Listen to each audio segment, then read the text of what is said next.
Hello students, last வீடியோவில் நம்ம வந்து காஸ்ட் அனாலிசிஸ் பற்றியான ஒரு இன்ட்ரடக்ஷன் மட்டும் நம்ம பார்த்தோம். இன்றைக்கி நம்ம வீடியோவில் வந்து பார்த்திங்கன்னா காஸ்ட் கான்செப்டை பற்றி நம்ம வந்து டிஸ்கஸ் பண்ண போகிறோம். ஓகே, இந்த காஸ்ட் கான்செப்ட்ஸில் பார்த்திங்கன்னா டிஃப்ரெண்ட் டைப்ஸ் ஆஃப் கான்செப்ட்ஸ் இருக்குது. ஓகேவா? ஸோ அந்த டிஃப்ரெண்ட் டைப்ஸ் ஆஃப் நமக்கு கொடுத்ததில் வந்து 12 கான்செப்ட்ஸ் கொடுத்துருக்காங்க. அந்த கான்செப்ட்ஸை தான் இன்றைக்கி நம்ம வந்து டிஸ்கஸ் பண்ண போகிறோம். இது வந்து 2 பார்ட்டாக டிஸ்கஸ் பண்ண போகிறோம். மொத்தம் 12 காஸ்ட்ஸ் கொடுத்துருக்காங்க. ஸோ 6 காஸ்ட்டாக வந்து நம்ம வந்து டிஸ்கஸ் பண்ணலாம். ஸோ இது வரைக்கும் நம்ம சேனலை சப்ஸ்கிரைப் பண்ணாதவங்க ப்ளீஸ் சப்ஸ்கிரைப் பண்ணுங்கள். பெல் ஐக்கானை கிளிக் பண்ணிவிட்டு ஆல் பட்டன் கிளிக் பண்ணிங்கன்னா நான் போடுற வீடியோஸோட நோட்டிஃபிகேஷன் உங்களுக்கு இமீடியட்டாக வரும். டிஸ்கிரிப்ஷன் பாக்ஸில் இந்த சாப்டருடைய ப்ரீவியஸ் வீடியோனுடைய லிங்க் கொடுத்துருக்கேன். அதை கிளிக் பண்ணி பார்க்கும்போது இந்த சாப்டர் வந்து உங்களுக்கு தெளிவாக புரியும். Okay, cost concepts. ஃபஸ்ட்டு வந்து காஸ்ட் அப்படின்னா என்ன அப்படின்னா, இப்போ ஒரு ப்ராடக்ட் நம்ம வந்து ப்ரொடியூஸ் பண்ணுறோம் அப்படின்னா அப்போ அது வந்து ஜஸ்ட் லைக் தட் நம்ம வந்து எப்படி ஒரு ப்ராடக்டை ப்ரொடியூஸ் பண்ண முடியும்? அதுக்கான ரா மெட்டீரியல் நமக்கு வேணும், அதுக்கான மெஷின்ஸ் வேணும், அதுக்கான லேபர்ஸ் இல்லைனா ஒர்க்கர்ஸ் வந்து நமக்கு வேணும், அதுக்கான ஒரு அட்மாஸ்பியர் தட் இஸ் ஒரு ஆஃபீஸ் மாதிரி வேணும், இல்லை வந்து பார்த்திங்கன்னா ஒரு மேனுஃபேக்சரிங் கம்பெனி வேணும், அப்படி இருக்கு இல்லையா? ஸோ அதற்கெல்லாம் ஆகக்கூடிய செலவுகள்.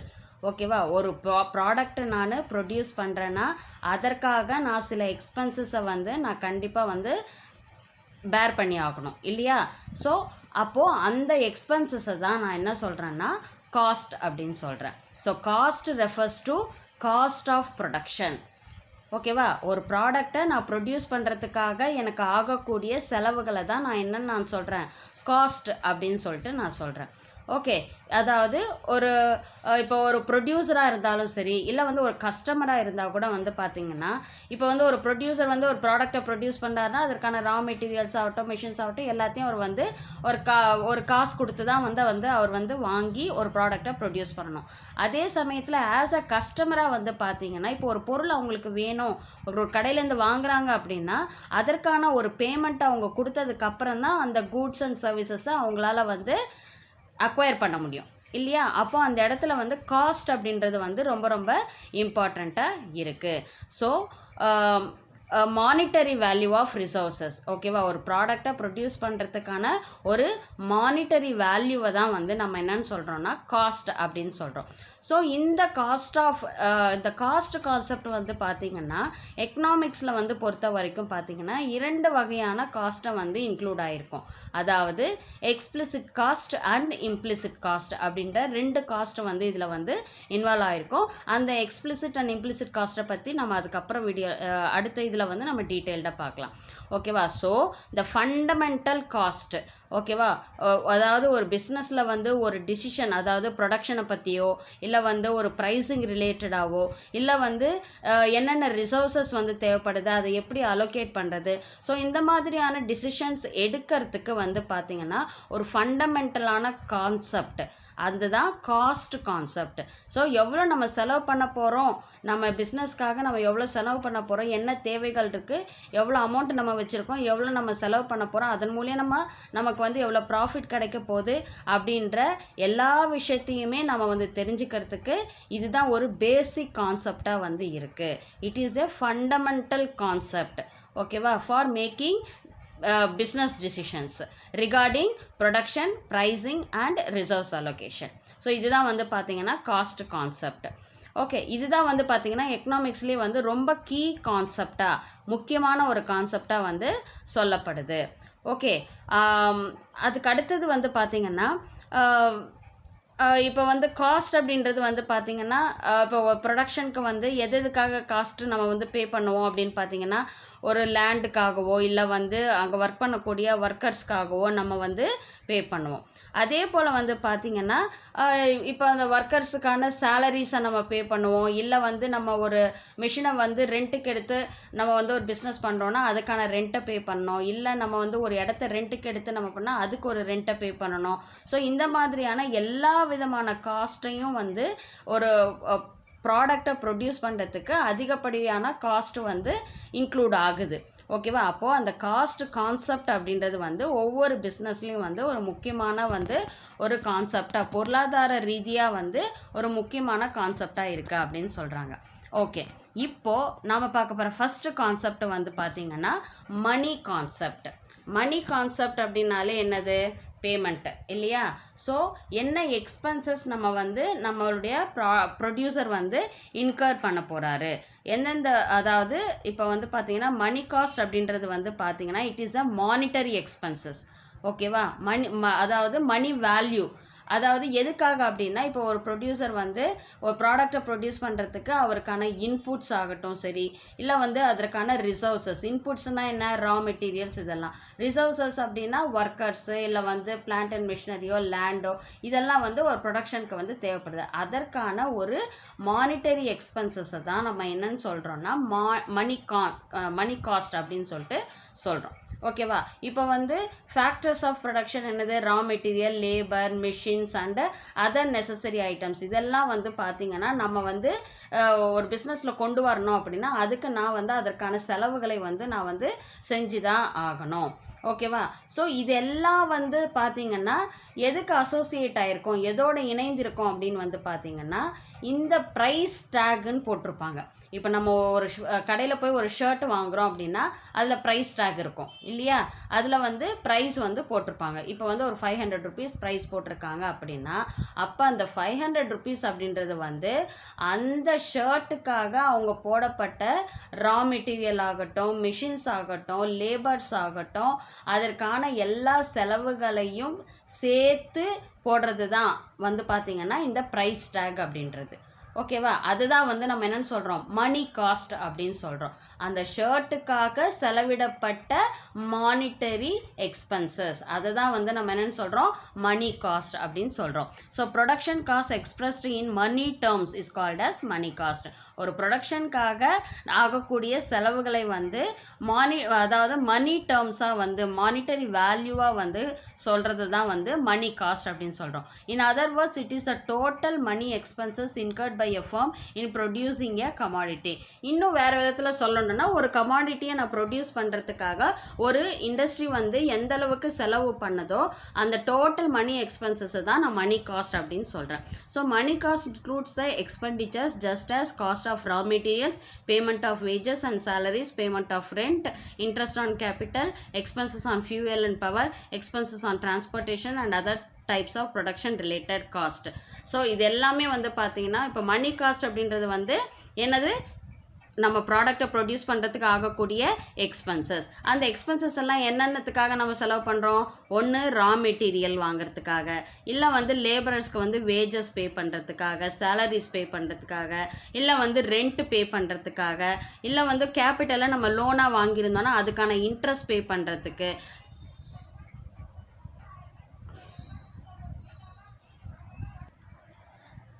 அண்ட் அதே போல் பார்த்திங்கன்னா ஃபியூயல் சார்ஜஸோ இல்லை எலக்ட்ரிசிட்டி சார்ஜஸோ இல்லை வந்து இப்போ டிரான்ஸ்போர்ட்டேஷன் சார்ஜஸோ, ஸோ ப்ரொடக்ஷன் ரிலேட்டடாக இருக்கக்கூடிய எல்லா ரிலேட்டடான எக்ஸ்பென்சஸையும் நம்ம என்னன்னு சொல்கிறோம், மணி காஸ்ட் அப்படின்றது நம்ம வந்து ரிலேட் பண்ணுது. ஓகேவா? ஸோ மணி காஸ்ட் அப்படின்றது வந்து ப்ரொடக்ஷன் ஆகக்கூடிய expenses. These cost are considered as out of pocket expenses.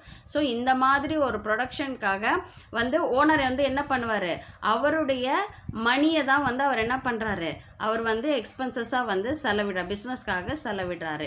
ஓகேவா? ஒன்று வந்து அவர் வச்சிருக்கிற அமௌண்ட்டாகவும் இருக்கலாம், இல்லை வந்து ஒரு பிஸ்னஸ்க்காக லோன் வாங்கியும் அவர் வந்து அந்த எக்ஸ்பென்சஸை வந்து அவர் பே பண்ணலாம். So out of pocket expenses. So காஸ்ட்டை வந்து என்னன்னு சொல்லலாம், அவுட் ஆஃப் பாக்கெட் எக்ஸ்பென்சஸ் அப்படின்னும் கன்சிடர் பண்ணலாம். Money cost or also called prime cost or direct cost or nominal cost or accounting cost or explicit cost or out of pocket cost or suiting to context. So அதாவது என்ன சொல்கிறாங்கன்னா, cost அப்படின்றத வந்து மணி காஸ்ட்டை வந்து prime காஸ்ட்டுன்னு சொல்லலாம், direct காஸ்ட்டுன்னு சொல்லலாம், nominal காஸ்ட்டுன்னு சொல்லலாம், அக்கௌண்டிங் காஸ்ட்டுன்னு சொல்லலாம், எக்ஸ்பிளிசிட் காஸ்ட்டுன்னு சொல்லலாம், அவுட் ஆஃப் பாக்கெட் காஸ்ட் அப்படின்னு சொல்லலாம். ஸோ அந்தந்த பிஸ்னஸுக்கு ஏற்ற மாதிரி என்ன மாதிரியான காஸ்ட் அப்படின்றத வந்து நம்ம வந்து டிசைட் பண்ணிக்கலாம். இதுதான் வந்து பார்த்திங்கன்னா மணி காஸ்ட். அடுத்தது வந்து பார்த்திங்கன்னா ரியல் காஸ்ட். ரியல் காஸ்ட் அப்படின்றது வந்து பார்த்திங்கன்னா, ஸோ ரியல் காஸ்ட் அப்படின்றதுனா என்ன அப்படின்னு பார்த்தீங்கன்னா, இப்போ இந்த ரியல் காஸ்ட்டை நம்ம சோஷியல் காஸ்ட்டுன்னு கூட நம்ம சொல்லலாம். ஏன் அப்படி சொல்லலாம் அப்படின்னு வந்து பார்த்தீங்கன்னா, இப்போ ஒரு ப்ராடக்டை நான் ப்ரொடியூஸ் பண்ணுறதுக்கு எனக்கு வந்து ரா மெட்டீரியல், அதே மாதிரி லேபர், மெஷின்ஸ் இதெல்லாம் நமக்கு தேவைப்படுது அப்படின்னு சொல்கிறோம். Okay, correct. ஆனால் அது மட்டும் நமக்கு போதுமா அப்படின்னு பார்த்தீங்கன்னா, இப்போ ஒரு லேபர் ஒர்க் பண்ணுறாங்கன்னா அவருடைய ஃபுல் எஃபர்ட்டையும் அந்த ஒர்க்கில் போட்டால் மட்டும்தான் அந்த ஒர்க்கை அவங்க சக்ஸஸ்ஃபுல்லாக கம்ப்ளீட் பண்ண முடியும். ஸோ அவங்களுக்கான டைம் ஆகட்டும் சரி, அவங்களுடைய எஃபர்ட்ஸ் ஆகட்டும் சரி, இல்லை அவங்களுடைய பெயின்ஸ் ஆகட்டும் சரி, இல்லை அவங்களுடைய சாக்ரிஃபைசஸ், ஸோ இதை தான் நம்ம என்னன்னு சொல்கிறோன்னா ரியல் காஸ்ட் அப்படின்னு சொல்லிட்டு சொல்கிறோம். ஒரு ப்ரொடக்ஷன் ப்ராசஸில் ஒரு லேபராக இருந்தாலும் சரி, இல்லை ஒரு ஓனராக இருந்தாலும் சரி, அவங்க அந்த ப்ராடக்டை ப்ரொடியூஸ் பண்ணக்கூடிய அந்த ப்ராசஸிங் டைமில் அவங்க என்னென்னலாம் விஷயங்கள் அதர் தேன் எக்ஸ்பென்சஸ், வேறு என்ன விஷயங்கள்லாம் அவங்கெல்லாம் செலவு பண்ணுறாங்க அப்படின்னு பார்த்தீங்கன்னா, அவங்களுடைய டைம், எஃபர்ட்ஸ், சாக்ரிஃபைஸ், பெயின்ஸ், இது எல்லாத்தையுமே அவங்க என்ன பண்ணுறாங்க, அந்த ப்ரொடக்ஷன் ப்ராசஸ் பண்ணுறதுக்கு அவங்களுடைய எஃபர்ட்ஸ் எல்லாத்தையுமே அவங்க கொடுக்குறாங்க. அது மட்டும் இல்லாமல் இப்போ பார்த்தீங்கன்னா, இப்போ ஓனராக இருந்தார்னா அவருடைய ஓன் லேண்டே பார்த்தீங்கன்னா அவருடைய பிஸ்னஸ்க்கு அவர் யூஸ் பண்ணுறாரு. ஓகே, லேபர் பார்த்தீங்கன்னா அவங்களுடைய எஃபர்ட்ஸ், அவங்களுடைய டைம், அவங்களுக்கான ஒரு லீஷர் டைம்லேருந்து அவங்க அவங்க தன்னுடைய மணியை ஏர்ன் பண்ணணும் அப்படின்றதுக்காக தன்னுடைய டைமையும் தன்னுடைய எஃபர்ட்ஸையும் அந்த வேலையில் அவங்க என்ன பண்ணுறாங்க, திணிக்கிறாங்க. அப்போது அவங்க பண்ணக்கூடிய அந்த சாக்ரிஃபைசஸ், அந்த பெயின்ஸை தான் நம்ம என்னன்னு சொல்கிறோன்னா அதுதான் பார்த்திங்கன்னா ரியல் காஸ்ட் அப்படின்னு சொல்லிட்டு சொல்கிறோம். ஸோ ரியல் காஸ்ட்டை சோஷியல் காஸ்ட்டுன்னு சொல்லலாம். சோஷியல் காஸ்ட் அப்படின்றது பார்த்திங்கன்னா மானிட்டரி காஸ்ட் மட்டும் இல்லாமல், இப்போது ரா மெட்டீரியலுக்கு பே பண்ணுற அந்த எக்ஸ்பென்சஸ் மட்டும் இல்லாமல் எது இன்க்ளூட் ஆகுது, அதில் ரியல் காஸ்ட்டும் இன்க்ளூட் ஆகி தான் இருக்குது. ஒவ்வொரு லேபருடைய, ஒவ்வொரு ஓனருடைய time and efforts and sacrifices அந்த இடத்துல இன்க்ளூட் ஆகுது. ஓகேவா? ஸோ அப்போ பார்த்தீங்கன்னா அதை நம்ம என்ன பண்ண முடியாது, அதை நம்ம குவான்டிஃபை பண்ண முடியாது. So overall cost of production process அப்படின்றது எது இன்க்ளூட் ஆகிருக்கு, money cost plus real cost, இது ரெண்டுமே அந்த இடத்துல இன்க்ளூட் ஆகிருக்கு. So real cost refers to the payment made to compensate the efforts and sacrifices of all factor owners for the services in production. So real cost அப்படின்றது பார்த்தீங்கன்னா அவங்க போடக்கூடிய, அதாவது இந்த லேபர்ஸ் ஆர் ஓனர்ஸ் போடக்கூடிய அந்த வேலைக்காக அவங்க போடக்கூடிய எஃபர்ட்ஸ் அண்ட் சாக்ரிஃபைசஸ், அதற்கு கொடுக்கப்படுகின்ற ஒரு பேமெண்ட்டை தான் காம்பன்சேஷனாக கொடுக்கக்கூடிய, அவங்களுடைய சர்வீஸுக்கு காம்பன்சேஷனாக கொடுக்கக்கூடிய ஒரு பேமெண்ட்டை தான் நம்ம என்னன்னு சொல்கிறோம், ரியல் காஸ்ட் அப்படின்னு சொல்கிறோம். It includes the efforts and sacrifices of landlords in the use of land, capitalist to save and invest, workers in foregoing leisure. அதாவது இந்த எஃபர்ட்ஸ் அண்ட் சாக்ரிஃபைசஸை எப்படி எது அப்படின்னு சொல்லலாம் பார்த்தீங்கன்னா, இப்போ லேண்ட்லார்டு ஒரு லேண்டுக்கு அவர் ஓனராக இருக்கிறாரு, ஆனால் அவருடைய லேண்டை தன்னுடைய பிஸ்னஸ்க்காக அவர் என்ன பண்ணுறாரு, சாக்ரிஃபைஸ் பண்ணுறாரு. அதே போல் கேபிட்டலிஸ்ட் என்ன பண்ணுறாங்க, அவங்களுடைய அமௌண்ட்டை அவங்க இன்னும் ஒரு அதிகப்படி ஆக்கணும் அப்படின்ற ஒரு விஷயத்துக்காகவும் அவங்க என்ன பண்ணுறாங்க, இன்வெஸ்ட் பண்ணுறாங்க. அதே போல் பார்த்தீங்கன்னா ஒர்க்கர்ஸ் பார்த்தீங்கன்னா அவங்களுடைய லீஷர் டைமை அவங்க ஒர்க்கில் அவங்களுடைய டைமையும் எஃபர்ட்ஸை போடுறாங்க. ஸோ இது எல்லாத்தையும் தான் நம்ம என்னென்னு சொல்கிறோன்னா ரியல் காஸ்ட் அப்படின்னு சொல்லிட்டு சொல்கிறோம். Alfred Marshall regarded pains and sacrifices of labour as real cost of production. So Alfred Marshall என்ன சொல்கிறாரு, பெயின் அண்ட் சாக்ரிஃபைசஸ், ஒரு ப்ரொடக்ஷன் ப்ராசஸில் போடப்படக்கூடிய ஒரு லேபர் இல்லைன்னா ஓனருடைய பெயின் ஆகட்டும் சரி, இல்லை அவங்களுடைய சாக்ரிஃபைசஸ் தான் என்னன்னு சொல்கிறாங்க, ரியல் காஸ்ட் ஆஃப் ப்ரொடக்ஷன் அப்படின்னு அவர் சொல்கிறாரு. ஓகே, நெக்ஸ்ட் பார்த்தீங்கன்னா எக்ஸ்பிளிசிட் காஸ்ட். எக்ஸ்பிளிசிட் காஸ்ட்டை நம்ம மணி காஸ்ட்டுன்னு சொல்லலாம், இல்லை அதை அக்கௌண்டிங் காஸ்ட் அப்படின்னு சொல்லிட்டு சொல்லலாம். அதாவது இதுதான் பார்த்தீங்கன்னா அவுட் ஆஃப் பாக்கெட் எக்ஸ்பென்சஸ். மணி காஸ்ட்டில் நான் சொன்னேன் இல்லையா, அவுட் ஆஃப் பாக்கெட் எக்ஸ்பென்சஸ், நம்ம பாக்கெட்லேருந்து நம்ம காசை கொடுத்து நம்ம பொருளை வாங்குறது, அதுதான். அதே போல் தான் எக்ஸ்பிளிசிட் காஸ்ட்டும் அப்படின்றது பார்த்தீங்கன்னா அவுட் ஆஃப் பாக்கெட் எக்ஸ்பென்சஸ் தான். ஓகேவா? ஸோ ஆனால் என்னென்னா that business incurs and typically recorded in the company's accounting books.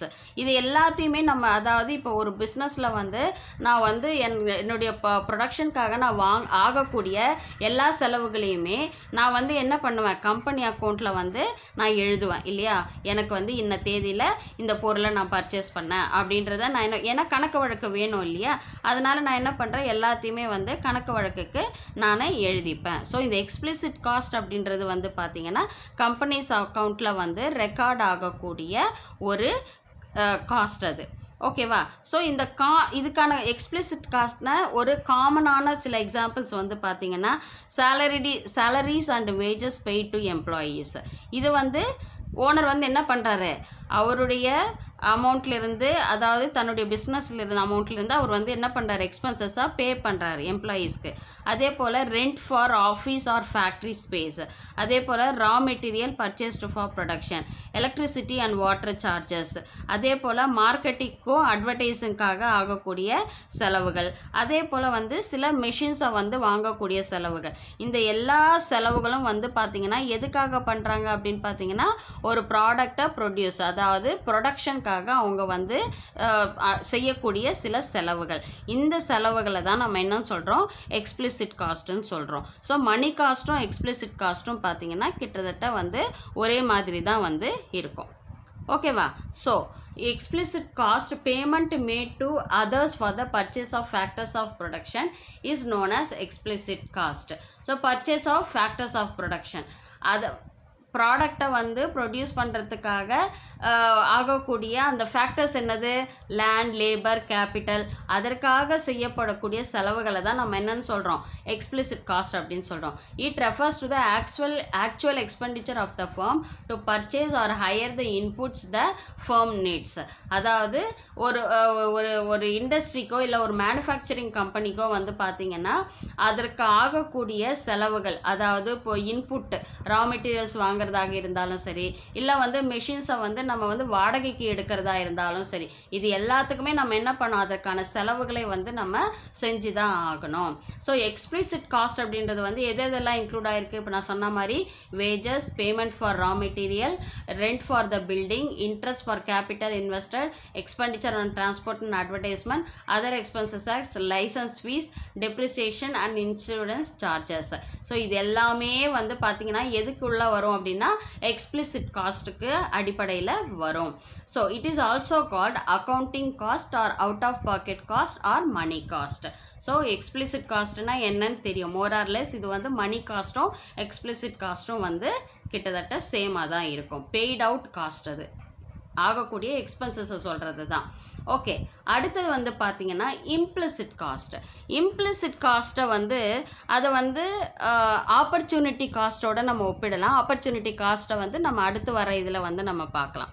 இப்போது இம்ப்ளிசிட் காஸ்ட்னா என்ன அப்படின்னு பார்த்தீங்கன்னா payment made to the use of resources that a firm already owns is known as implicit cost. அதாவது made to use of resource, இப்போ வந்து ஒரு manufacturing company இருக்குது, அந்த மேனுஃபேக்சரிங் கம்பெனியுடைய ஓனர் வந்து பார்த்திங்கன்னா அவருடைய லேண்டையோ இல்லை வந்து அவருடைய ஆஃபீஸையோ இல்லை அவருடைய அதாவது அவருடைய காரையோ அவருடைய வெஹிக்கல்ஸையோ வந்து அவருடைய ஓன் பிஸ்னஸ்க்கே வந்து அவர் வந்து என்ன பண்ணுறாரு, யூஸ் பண்ணுறாரு. ஓகேவா. அந்த ரிசோர்ஸஸை என்ன பண்ணுறாரு, அவருடைய பர்சனலான ரிசோர்ஸஸை வந்து பிஸ்னஸுக்காக அவர் வந்து யூஸ் பண்ணுறாரு. ஸோ அப்படிப்பட்ட அப்படி யூஸ் பண்ணக்கூடிய அந்த ரிசோர்ஸஸ்க்கான பேமெண்ட்டை தான் வந்து நம்ம என்னன்னு சொல்கிறோன்னா அதுக்கான பேமெண்ட்டை தான் இம்ப்ளிசிட் காஸ்ட் அப்படின்னு சொல்கிறோம். In simple terms implicit cost refers to the imputed cost of the firm's self owned and self employed resources. அதாவது ஒரு கம்பெனிக்கான செல்ஃபோன் அந்த கம்பெனியினுடைய ஓன் அசட்டாக இருக்கும், ஓன் லேண்டாக இருக்கும், ஓன் ஆஃபீஸாக இருக்கும், ஓன் மிஷின்ஸாக இருக்கும். அதுக்கு அந்த ரிசோர்ஸஸை பேஸ் பண்ணி நம்ம என்ன பண்ணுறோம், ப்ராடக்டை ப்ரொடியூஸ் பண்ணுறோம் அப்படின்னா அதனுடைய காஸ்ட்டை வந்து நம்ம என்னன்னு சொல்லுவோம்னா இம்ப்ளிசிட் காஸ்ட் அப்படின்னு சொல்லுவோம். A firm or producer may use his own land, building, machinery, car and other factors in the process of production. ஓகேவா. These cost are not recorded under normal accounting practices as no cash payment takes place. ஏன் இதை வந்து நம்ம implicit cost அப்படின்னு சொல்லிட்டு சொல்கிறோம் அப்படின்னா, இப்போது ஓனருடைய own land and buildings and மிஷினரிஸை வெஹிக்கல்ஸை நம்ம யூஸ் பண்ணுறதுனால ஆல்ரெடி அவருடைய ஓன் ரிசோர்ஸஸை வந்து பிஸ்னஸ் பர்பஸுக்காக ப்ரொடக்ஷன் ப்ராசஸ்க்காக நம்ம யூஸ் பண்ணும் பொழுது அதற்கு ஆகக்கூடிய செலவுகள், இப்போ இதுவே நம்ம வேற ஒரு லேண்டில் வந்து இல்லை வேற ஒரு ஆஃபீஸில் நான் வந்து என்னுடைய கம்பெனியை நான் வச்சுருக்கேன்னா நான் அதற்கான ரெண்ட் எல்லாம் பே பண்ணணும். அப்போ அந்த காஸ்ட் எதில் வரும்? எக்ஸ்பிளிசிட் காஸ்ட்டில் வரும். ஆனால் இது ஓனருடைய ஓன் பில்டிங், ஓன் லேண்ட் அப்படின்னும் பொழுது அதுக்காக அவர் எந்த ரெண்ட்டும் வந்து அந்த இடத்துல பே பண்ண போகிறது கிடையாது. ஸோ அந்த அதற்கான எக்ஸ்பென்சஸ் எதுவுமே வந்து பார்த்திங்கன்னா நார்மலாக எனக்கு இதை நான் பர்ச்சேஸ் பண்ண நான் எக்ஸ்பென்சஸ் அக்கௌண்டிங் நார்மல் அக்கௌண்டிங்கில் நம்ம வந்து எழுதுவோம் இல்லையா. ஆனால் இதை வந்து இதனுடைய காஸ்ட் வந்து எந்த இடத்துலையுமே நார்மல் அக்கௌண்டிங்கில் வரவே வராது. காரணம் என்னென்னா அதுக்காக நம்ம எந்த கேஷ் பேமெண்ட்டும் நம்ம பண்ணலை இல்லையா. ஸோ பண்ணாத அவருடைய ஓன் இது தான் அவங்க யூஸ் பண்ணுறாங்க வித்தவுட் கேஷ் பேமெண்ட். பிஸ்னஸுக்குன்னு அப்படின்றது மாதிரி இல்லாததுனால இதை நம்ம என்னன்னு சொல்கிறோன்னா இம்ப்ளிசிட் காஸ்ட் அப்படின்னு சொல்லிட்டு சொல்கிறோம். So however the value of the own services are imputed and considered for preparing the profit and loss account. So இருந்தாலும் கூட என்ன ஆகும்னா வேல்யூ ஆஃப் ஓன் சர்வீசஸ் அந்த லேண்டுக்கான ஓகேவா அந்த லேண்டுக்கானவோ அந்த மிஷினுக்காகவோ அந்த பில்டிங்காகவோ ஆகக்கூடிய அந்த சர்வீசஸ்க்கு வந்து பார்த்திங்கன்னா அதனுடைய இம்பேக்ட் எந்த இடத்துல வரும் அப்படின்னா ப்ராஃபிட் அண்ட் அக்கௌண்டிங்கில் ப்ராஃபிட் அண்ட் லாஸ் அக்கௌண்ட்ஸில் தான் வந்து அதனுடைய காஸ்ட் வந்து இம்பேக்ட் ஆகும். நார்மலாக ஆகக்கூடிய எக்ஸ்பென்சஸில் அது ஆகாது, ப்ராஃபிட் அண்ட் லாஸ் அக்கௌண்ட்டில் தான் அதனுடைய இம்பேக்ட் வந்து இருக்கும். So implicit cost is also called as imputed cost R book cost. இது தெரிஞ்சுக்கோங்க. இம்ப்ளிசிட் காஸ்ட்டை நம்ம வேறு என்னென்னு சொல்லலாம், இம்ப்யூட்டட் காஸ்ட்னு சொல்லலாம், புக் காஸ்ட் அப்படின்னும் நம்ம சொல்லலாம். ஓகேவா. ஸோ இம்ப்ளிசிட் காஸ்ட்டுக்கு வந்து ஒரு எக்ஸாம்பிள் வந்து நான் சொல்கிறேன் அப்படின்னா, இப்போ ஒரு ஸ்மால் பிஸ்னஸ்மேன் வந்து ஒரு பிஸ்னஸ் ஆரம்பிக்கிறாரு ஓகேவா. அப்போ வந்து இனிஷியல் ஸ்டேஜில் வந்து அவங்களுடைய ஒர்க்கர்ஸ்க்கு வந்து அவர் வந்து வேஜஸோ சேலரிஸோ கொடுக்கணுன்னா அப்போது இப்போ ஒரு பிஸ்னஸை நான் ஸ்டார்ட் பண்ண இமீடியட்டாக எனக்கு சேல்ஸ் ஆகி எனக்கு ப்ராஃபிட் உடனே வந்துருமான்னு நம்ம சொல்ல முடியாது. ஆனால் ஒர்க் பண்ணக்கூடிய ஒர்க்கர்ஸ்க்கு நான் என்ன பண்ணி ஆகணும், அவங்களுக்கான சேலரிஸ் அண்ட் வேஜஸை கண்டிப்பாக நான் கொடுத்து தான் ஆகணும். அப்போது ஓனர் என்ன பண்ணுவார், தன்னுடைய கை காசை தான் அவர் வந்து என்ன பண்ணுவார், அவர் வந்து அந்த பிஸ்னஸ் அந்த சேலரிக்காக அவர் வந்து கொடுப்பார். அப்போது அந்த காஸ்ட்டை நம்ம என்னன்னு சொல்லுவோம், இம்ப்ளிசிட் காஸ்ட் அப்படின்னு சொல்லிட்டு சொல்லுவோம். ஓகேவா. ஓகே, இப்போது அடுத்து வந்து பார்த்திங்கன்னா எக்கனாமிக் காஸ்ட். ஓகே, எக்கனாமிக் காஸ்ட்னா என்ன அப்படின்னு பார்த்தீங்கன்னா இந்த இம்ப்ளிசிட் காஸ்ட்டும் எக்ஸ்பிளிசிட் காஸ்ட்டும் சேர்ந்தது தான் வந்து பார்த்திங்கன்னா எக்கனாமிக் காஸ்ட் அப்படின்னு சொல்கிறோம். இப்போ வந்து சேல்ரி கிவன் டு இப்போ சேல்ரி வந்து நம்ம கொடுக்குறோம் ஓகேவா. அப்போது அது வந்து ஒரு 2 lakhsன்னு வச்சுக்கோங்க. அதே போல் வந்து பார்த்திங்கன்னா 1 second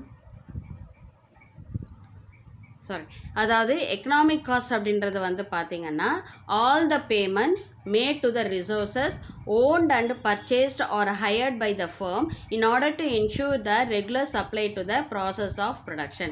அதாவது இப்போ வந்து என்னோட ப்ராசஸ் ஆஃப் ப்ரொடக்ஷனில் வந்து ஆகக்கூடிய செலவுகள் பேமெண்ட்ஸ் என்னென்ன எக்ஸ்பென்சஸ் எல்லாம் நான் வந்து பே பண்ணுறேன், அது வந்து என்னுடைய ஓன் லேண்டாக இருக்கலாம், இல்லை வந்து ரா மெட்டீரியலுக்காக நான் கொடுத்த காசாக இருக்கலாம்.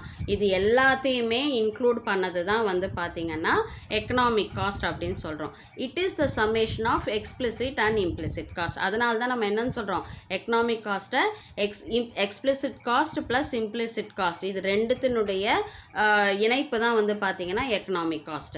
Economic cost is relevant to calculate the normal profit and thereby economic profit of the firm. So economic cost வந்து பார்த்திங்கன்னா எதை கால்குலேட் பண்ணுறதுக்கு ரெலவெண்ட்டாக இருக்குது அப்படின்னு ஈக்குவலண்ட்டாக இருக்குது அப்படின்னு பார்த்திங்கன்னா நார்மல் ப்ராஃபிட், அதே போல் எக்கனாமிக்கலாக வந்து எவ்வளோ ப்ராஃபிட் வந்து நமக்கு கிடைக்குது அப்படின்றத வந்து எடுத்து சொல்கிறது தான் வந்து பார்த்திங்கன்னா எக்கனாமிக் காஸ்ட். ஸோ இந்த எக்கனாமிக் காஸ்ட் அப்படின்றது வந்து பார்த்திங்கன்னா என்ன அப்படின்னு பார்த்தீங்கன்னா, இப்போ சப்போஸ் எக்ஸ்பிளிசிட் காஸ்ட் அப்படின்னா இப்போ நான் வந்து ஒரு கோர்ஸ் வந்து நான் படிக்க போகிறேன் ஓகேவா. அதுக்கு நான் வந்து ஒரு 50,000 பே பண்ணணும் ஓகேவா. இது வந்து எக்ஸ்பிளிசிட் காஸ்ட். ஒரு கோர்ஸை படிக்கிறதுக்காக நான் என்ன பண்ணுறேன், 50,000 ரூபா நான் பே பண்ணுறேன். ஓகே, இப்போது இம்ப்ளிசிட் காஸ்ட் அப்படின்றது வந்து என்ன அப்படின்னு பார்த்தீங்கன்னா, இப்போ வந்து எனக்கு ஒரு வேலை கிடைக்குது, ஓகேவா, 2 lakhs அதாவது 2 lakhsக்கு வந்து எனக்கு வந்து ஒரு வேலை கிடைக்கிது. ஆனால் வந்து எனக்கு அந்த கோர்ஸையும் எனக்கு படிக்கணும். அப்போது நான் என்ன பண்ணுறேன், அதாவது என்னுடைய வேலையை விட்டுட்டு நான் அந்த கோர்ஸை வந்து நான் படிக்க போகிறேன். ஓகேவா, அப்போது வேலை எவ்வளோ வேல்யூ இருக்கிற வேலையை நான் விடுறேன், 2 lakhs இருக்கக்கூடிய ஒரு வேலையை நான் விடுறேன். எவ்வளோ எக்ஸ்பென்சஸ் நான் அதுக்காக பே பண்ண போகிறேன், 50,000 rupees கோர்ஸுக்காக நான் வந்து 2 லட்சம் ரூபாய் வேல்யூ உள்ள வேலையை வந்து நான் விடுறேன். அப்போது எக்ஸ்பிளிசிட் காஸ்ட் வந்து நான் பே பண்ணுற எக்ஸ்பென்சஸ், தட் இஸ் 50,000 அந்த கோர்ஸுக்கு பே பண்ணுறது. இம்ப்ளிசிட் காஸ்ட் வந்து பார்த்திங்கன்னா, நான் என்னோடய சேலரியாக்கான ஜாபை வந்து நான் என்ன பண்ணுறேன், கிவ் அப் பண்ணிடுறேன். அதுக்கான வேல்யூ என்னது, 2 lakhs.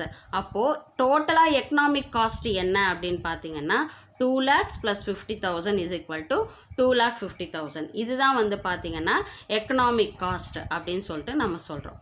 ஓகேவா, அதனால தான் இம்ப்ளிசிட் காஸ்ட்டாக ஆப்பர்ச்சுனிட்டி, ஏதாவது ஆப்பர்ச்சுனிட்டி காஸ்ட்டோட நம்ம வந்து அதாவது அதோட நம்ம வந்து ஒப்பிடுறோம். ஆப்பர்ச்சுனிட்டி காஸ்ட்னா நமக்கான ஒரு ஆப்பர்ச்சுனிட்டியை நம்ம கிவ் அப் பண்ணிவிட்டு இன்னொரு ஆப்பர்ச்சுனிட்டியை நம்ம என்ன பண்ணுறோம், டேக் ஓவர் பண்ணுறோம். ஓகேவா, அதனால தான் வந்து இம்ப்ளிசிட் காஸ்ட்டை ஆப்பர்ச்சுனிட்டி காஸ்ட்டோட நம்ம வந்து ரெஃபர் பண்ணுறோம். ஸோ எக்ஸ்பிளிசிட் காஸ்ட்னா நமக்கு ஆகக்கூடிய எக்ஸ்பென்சஸ். இம்ப்ளிசிட் காஸ்ட் அப்படின்றது வந்து பார்த்திங்கன்னா நமக்கு ஓனாக இருக்கக்கூடிய விஷயத்தை நம்ம வந்து கிவ் அப் பண்ணிடுறோம். ஸோ அந்த வேல்யூவும் plus explicit value, implicit cost plus explicit cost, இது ரெண்டு சேர்ந்தது தான் வந்து பார்த்திங்கன்னா எக்கனாமிக் காஸ்ட். அடுத்தது வந்து பார்த்திங்கன்னா சோஷியல் காஸ்ட். எதை நம்ம சோஷியல் காஸ்ட்னு பார்த்தோம், ரியல் காஸ்ட்டை தான் நம்ம வந்து சோஷியல் காஸ்ட் அப்படின்றத நம்ம பார்த்தோம். It refers to the total cost borne by the society due to the production of the commodity. ஒரு கமாடிட்டியை நான் ப்ரொடியூஸ் பண்ணுறதுக்காக வந்து பார்த்திங்கன்னா ஒரு சொசைட்டி வந்து என்னென்ன விஷயங்கள் எல்லாம் வந்து எந்தெந்த விஷயங்களை பாதிக்கப்படுது அதுக்கு ஆகக்கூடிய காஸ்ட்டை சொல்கிறது தான் வந்து பார்த்திங்கன்னா சோஷியல் காஸ்ட் அப்படின்னு சொல்கிறோம். Alfred Marshall defined the term social cost to represent the efforts and sacrifices undergone by the various members of the society in producing a commodity. ஒரு ப்ராடக்டை நான் ப்ரொடியூஸ் பண்ணுறதுக்காக ஒரு சொசைட்டி, ஒரு கம்யூனிட்டியவே வந்து நான் என்ன பண்ணுறேன், நான் வந்து அவங்களுடைய எஃபர்ட்ஸ் ஆகட்டும், இல்லை வந்து அவங்களுடைய எல்லா விஷயங்களுமே சாக்ரிஃபைஸ் பண்ணுற மாதிரி இருக்குது. இப்போ ஃபார் எக்ஸாம்பிள் வந்து பார்த்திங்கன்னா, இப்போ வந்து ஒரு பட்டறை தொழிற்சாலை சொல்லுவோம் இல்லையா, புடவைங்களுக்கெல்லாம் சாயம் போடுறது, அதோட கழிவுகள் எல்லாம் வந்து என்ன ஆகுது, தண்ணியில் போய் கலந்துடுது. அது ஆட்டோமேட்டிக்காக என்ன ஆகுது, தண்ணியை வந்து மாசுபடுத்துது இல்லையா. ஸோ அப்போ ஆட்டோமேட்டிக்காக அது யாரை வந்து பாதிக்கும், சொசைட்டியை, மக்களை தான் வந்து அது பாதிக்கும். ஸோ அதுதான் வந்து என்னன்னு சொல்கிறாங்கன்னா சோஷியல் காஸ்ட்ன்னு சொல்கிறோம். அப்போது அந்த இடத்துல அவங்களுடைய சாக்ரிஃபைஸ், அவங்களுடைய பெயின்ஸ் எல்லாமே வந்து அதில் இன்க்ளூட் ஆகுது. ஸோ அதை தான் வந்து என்னன்னு சொல்கிறாங்கன்னா சோஷியல் காஸ்ட் அப்படின்னு சொல்கிறோம். Social cost is the cost that is not borne by the firm but incurred by others in the society. Social cost அப்படின்றது வந்து ஒரு மேனுஃபேக்சரிங், ஒரு கம்பெனினால், ஒரு ஃபேக்ட்ரினால் வந்து பேர் பண்ணக்கூடியது கிடையாது. அது யார் பேர் பண்ணுறாங்க, சொசைட்டி தான் வந்து அந்த சோஷியல் காஸ்ட்டை பேர் பண்ணுறாங்க. For example, large business firms cause air pollution, water pollution, other damages இந்த particular area which involve cost to the society. So பெரிய பெரிய கம்பெனிஸ், ஃபேக்ட்ரிஸ் எல்லாம் நீங்கள் எடுத்திங்கன்னா அதனால் ஏர் பொல்யூஷன் ஆகும், வாட்டர் பொல்யூஷன் ஆகும். அது மட்டும் இல்லாமல் மற்ற சில டேமேஜஸ் எல்லாம் ஏற்படுறது வந்து அதில் வந்து யார் அதிகமாக பாதிக்கப்படுறாங்க செய்கிறாங்க அப்படின்னா அதோடைய காஸ்ட் யாருக்கு போகுதுன்னா சொசைட்டிக்கு தான் போகுது. So these cost R treated as social cost. So இந்த காஸ்ட் எல்லாத்தையும் நம்ம என்னன்னு சொல்கிறோம் அப்படின்னா சோஷியல் காஸ்ட் அப்படின்னு சொல்கிறோம். ஸோ சோஷியல் காஸ்ட்டை எக்ஸ்டர்னல் காஸ்ட் அப்படின்னு சொல்லிட்டு நம்ம சொல்லலாம். அதாவது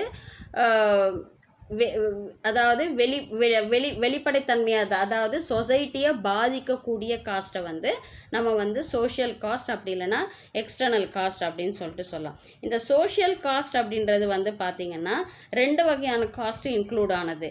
அதாவது private cost plus external cost, இது ரெண்டுமே இன்க்ளூட் ஆனது தான் சோஷியல் காஸ்ட். இப்போ எக்ஸாம்பிளுக்கு வந்து பார்த்திங்கன்னா, இப்போ வந்து ஒரு ஏர்போர்ட்டை வந்து கட்டுறாங்கன்னு வச்சுக்கோங்க. அப்போது ப்ரைவேட் காஸ்ட்னா என்ன, அந்த ஏர்போர்ட்டு கட்டுறதுக்கான ஆகக்கூடிய செலவுகள், அதே போல் வந்து பார்த்திங்கன்னா அந்த ஒர்க்கர்ஸுக்கு நம்ம கொடுக்கக்கூடிய அந்த வேஜஸ் அண்ட் சேலரிஸ், இதெல்லாம் வந்து பார்த்திங்கன்னா ப்ரைவேட் காஸ்ட். அந்த பர்டிகுலர் கம்பெனியினுடைய செலவு அது ப்ரைவேட் காஸ்ட். எக்ஸ்டர்னல் காஸ்ட் என்னது? இப்போ ஒரு ஏர்போர்ட்டை கட்டுறதுனால என்னாகும், அங்கே நாய்ஸ் அண்ட் ஏர் பொல்யூஷன் வந்து ஏற்படும். அது மட்டும் இல்லாமல் வந்து பார்த்திங்கன்னா நிறைய ஆக்சிடென்ட்ஸ் ஏற்படுறதுக்கான வாய்ப்புகள் இருக்குது. அதே போல் வந்து பார்த்திங்கன்னா ஏர்போர்ட்டுக்காக என்ன பண்ணுவாங்க, நிறைய நிலங்களை கிளான்ஸை வந்து கையகப்படுத்துவாங்க. இந்த விஷயங்கள் எல்லாம் வந்து யாரை பாதிக்குது? சொசைட்டியை பாதிக்குது. அப்போது அந்த சொசைட்டிக்கே பாதிக்கக்கூடிய அந்த காஸ்ட்டை வந்து நம்ம என்னன்னு சொல்கிறோம், அதுதான் எக்ஸ்டர்னல் காஸ்ட் அப்படின்னு சொல்லிட்டு சொல்கிறோம். So private cost plus external cost, இதை தான் வந்து நம்ம என்னன்னு சொல்கிறோம்னா சோஷியல் காஸ்ட் அப்படின்றது நம்ம சொல்கிறோம். ஓகே, இன்றைக்கி வந்து 6 காஸ்ட்டை வந்து நம்ம டிஸ்கஸ் பண்ணியிருக்கோம். இதில் ஏதாவது உங்களுக்கு டவுட்ஸ் இருந்துச்சுன்னா கமெண்ட் செக்ஷனில் கமெண்ட் பண்ணுங்கள். உங்கள் டவுட்ஸை நான் கிளாரிஃபை பண்ணுறேன். ஸோ நெக்ஸ்ட் வீடியோவில் பார்க்கலாம். தேங்க்யூ.